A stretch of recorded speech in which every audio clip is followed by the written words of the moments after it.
Sorry about the angle you guys were sitting on. You were on the hood of the car there. So, started the cleanup of the trailer.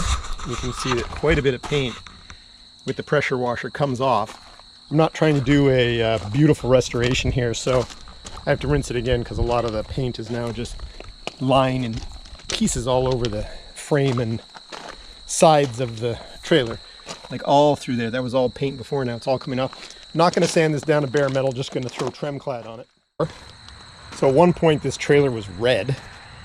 And look, I have to get this corner here because all that paint will come off with the pressure washer. Anyway. All right, let's continue with this project in the coming days.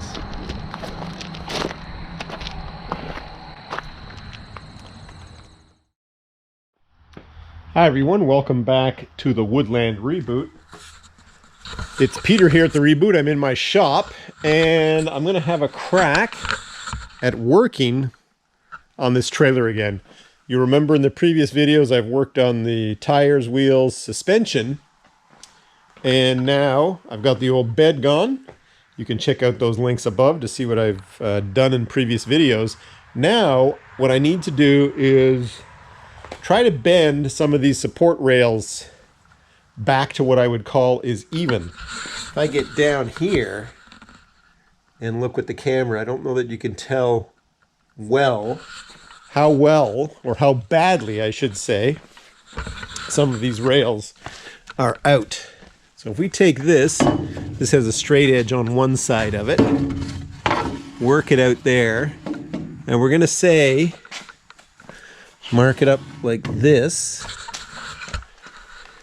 Can you see the dip in those rails there below the piece of wood?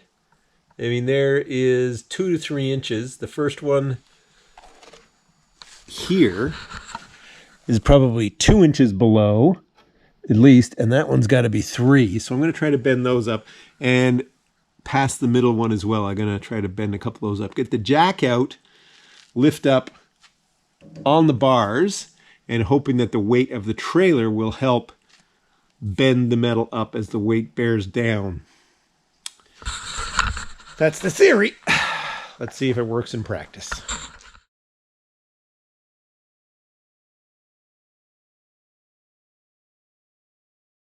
So I've got the jack in there. I've got the board where I want it, so where those boards would come into that slot in the back. And with these support beams here, and you can see that I've actually got that up. I just don't know if it's going to stay there when I let the tension go. Let me see if I can get you guys mounted over here and see if you guys can see the action here. That is not working out for you guys. Let's see there. I'm going to release, see if I've been able to bend that support up at all. It came up a bit. That probably came up, I probably bent that up 1.5 inches at least. That's not bad. Try that again.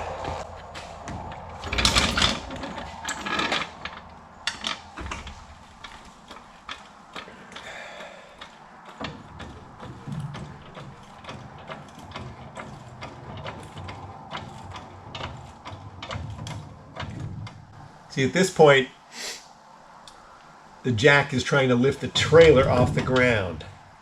But still, that's pretty good. Let's see if you guys can see it there.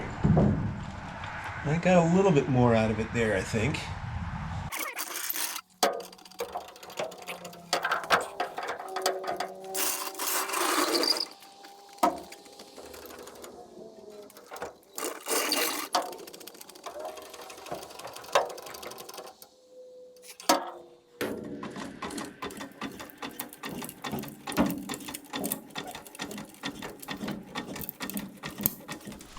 So that isn't too bad at all. Given the gap that existed before of about 2 and 3 inches, I think I'm at about 1/2 to 3/4 of an inch. And when I put the deck boards in place, I'll jack up again so that these bars are flush with the bottom of the deck boards, if this makes sense. And then I'll screw them together and then it should all hold together nice and tightly.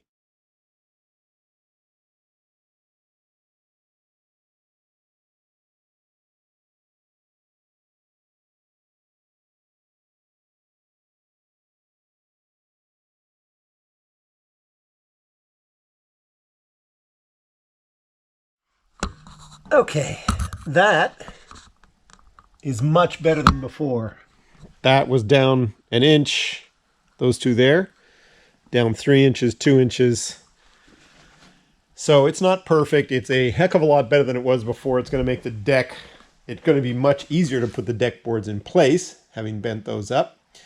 And we'll keep working on those, like I said, as I actually install the boards. I'll put the jack underneath to push those rails up, the support rails up, meeting the deck boards. Should work. Fingers crossed. Next thing I want to do is to create some spots for some material tie down. So I want to put a D-ring here, same on that side, and then 2 up ahead there.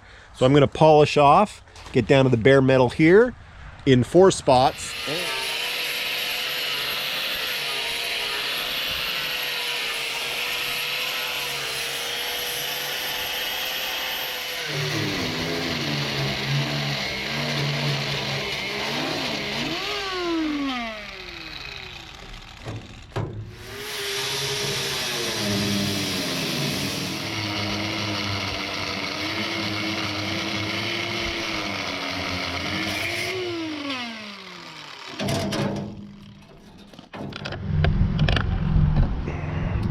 Taking off this back strip of metal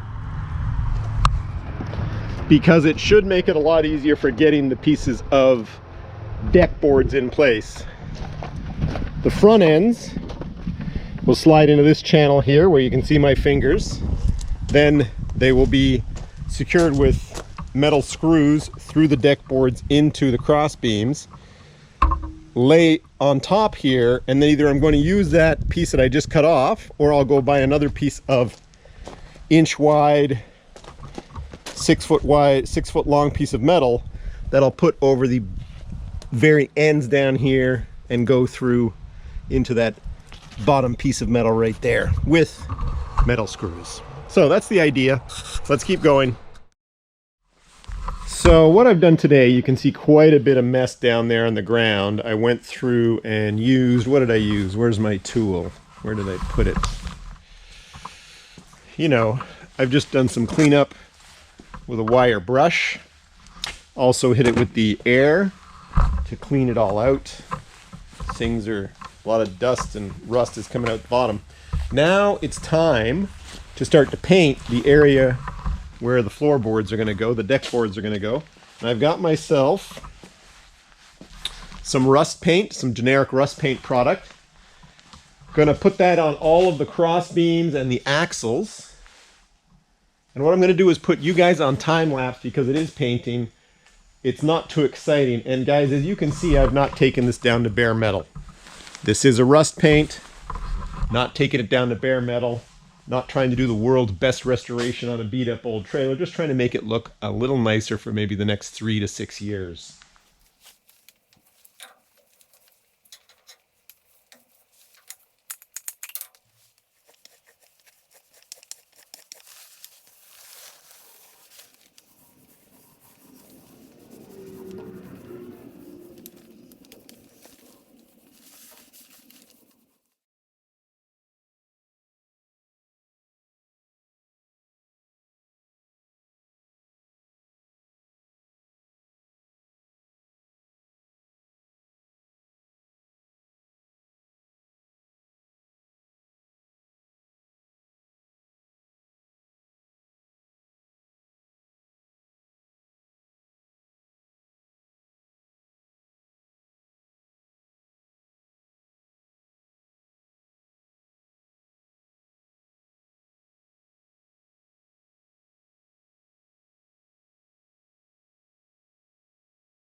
that's the area, all these cross beams and the two axles, 1, 2, that's all the area that's going to be underneath the deck.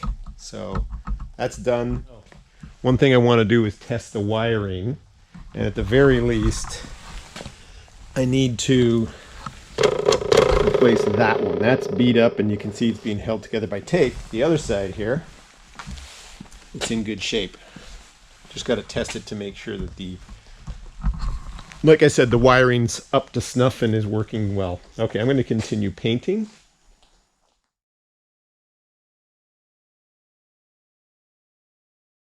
It was at this point in the middle of this beautiful winter interlude, I took the trailer down to Eric's for that additional welding to get those D-rings installed. On the way, however, I realized that the coupler had failed, so I had to go to Canadian Tire and buy one of these Category 3 trailer couplers, hitches, whatever they're called. You'll see it upcoming here in the video.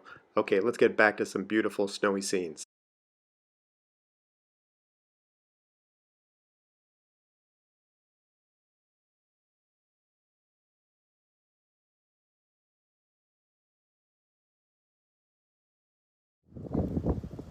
Small trailer outside. Been down to the machine shop. Big repaired trailer in. New tongue. Tie downs. Gonna put the bed in soon. Gonna be fantastic.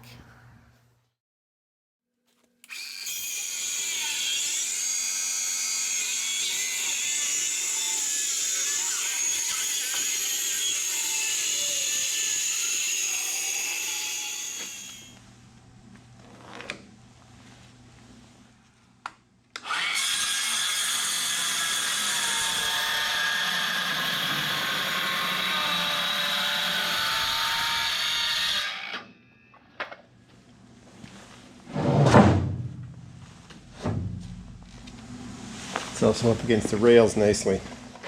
So to attach them, I've got myself a big box of 2-inch self-tapping screws, and I was thinking about 1.5 inches, but I think I nailed it with that's about 1/4 inch to play with there, so not an awful lot to get to the thread, so just enough. I'm going to countersink it because I don't want items dragging over the tops of the screw heads, knocking them off. I have the first 3 planks cut to size. They're not set, they're not socked down. They're not secured to the frame, shall we say. In terms of the wood I'm using, this is the oak from the harvesting that I did back in the spring, early summer, down at the neighbor's property. Click above to see that video, or a couple of videos. And it's oak. I've got a lot of oak. Got a whole pile of oak there. I've got 2 more oak outside that I've yet to mill, and I've got a pile of oak sitting under a cover outside the building there. And I can't forget that I've got that pile right there, which I'm going to use to make a new tabletop. So I've got a lot of oak. I didn't want to go out and buy some new lumber. I would have bought pressure treated, of course, probably in the $200 range total, maybe $250 to get this whole deck done. Well, instead I have a whole pile of it here. I'm not even going to get through that pile. I've got enough to cover it and still have several pieces left over in that pile. So the question is, what am I going to do with all this oak? I've got some ideas, but one of them is this trailer deck. I'll paint it up to make it last a little longer. Probably the downside of using the oak. The oak may also deteriorate faster than pressure treated lumber, but it's cheap for me here, so that's why I'm going to use it. My friend Michael is back to help with this part of the project. Many of you will have seen Michael in previous videos, going back to mainly with the key construction components of the shed project, the barn that we're in, the shop. Michael helped with getting the metal on the side of the building, installing the garage door, installing windows, soffits, and some other projects along the way. I recommend you go back and look at the build process videos to see the help that Michael provided along the way. It's been fantastic. Good to see him back here with this little project to fit out this trailer.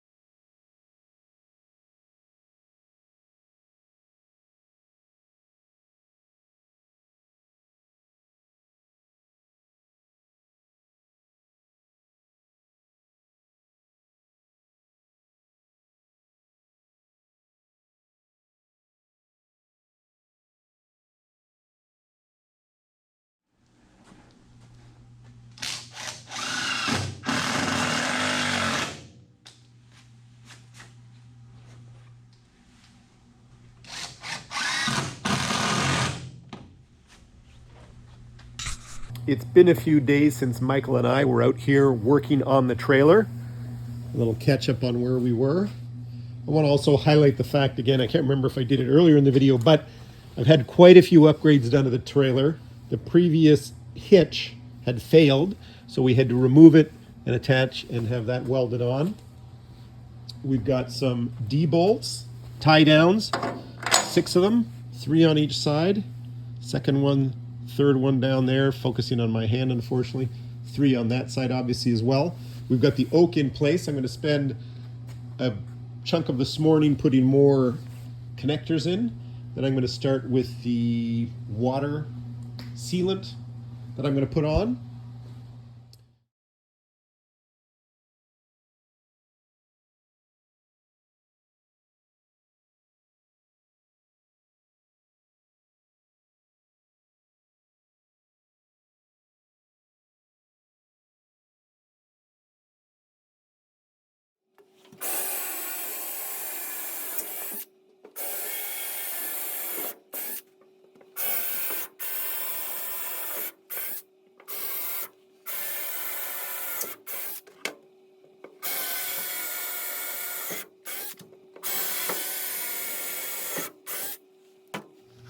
It's time to do a little cleanup. Get it ready for, well, we'll get those bits in, screws, and we'll clean it up so that we'll be ready to put the waterproof material on later. Already did this half over here.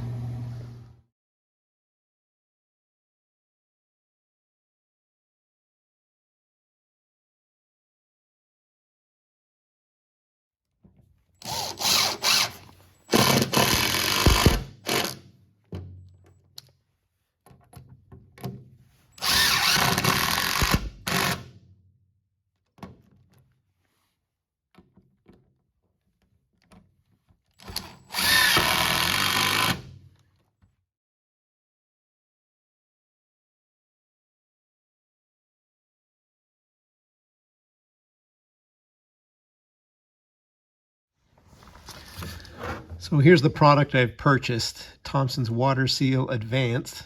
Again, everybody who's not from Canada, you see we've got 2 languages here, French and English, and most of our products have this bilingual stamping and advertising on the products. So I've got myself this small little hand roller. Let's get this stuff rolled out on here and get that first coat on. Just started reading the instructions, and can everybody see that right there? Do not apply using a roller. What the F-bomb? What type of paint product is it that you can't use a roller? I've got a paintbrush, it's a tiny one. This is going to take some time, folks. So much for that plan. I think, ladies and gentlemen, this is going to take a while, but let's get busy.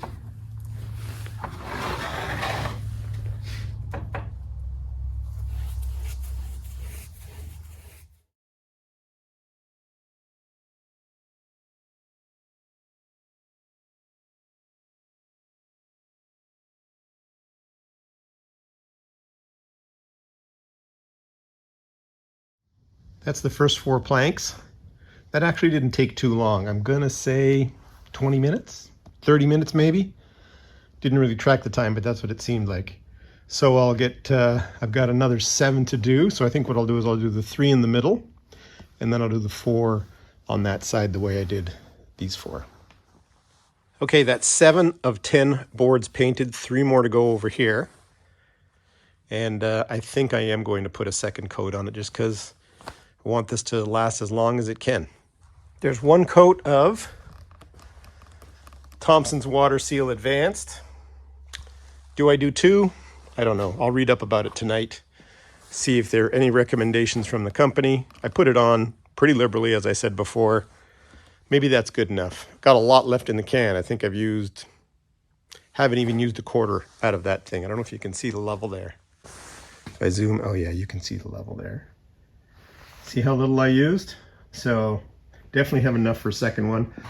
I installed that new light as well as these here, and I used shrink connectors, so let's hit them with the heat gun. Get them to seat properly. This project is done and I'm glad it's over. The oak boards look fantastic. Didn't cost me a lot of money, obviously. More importantly, I've got the floor space back in my shop. And I've parked the trailer outside. Should be okay for this first winter without any covers on it. Subscribe, like, and share.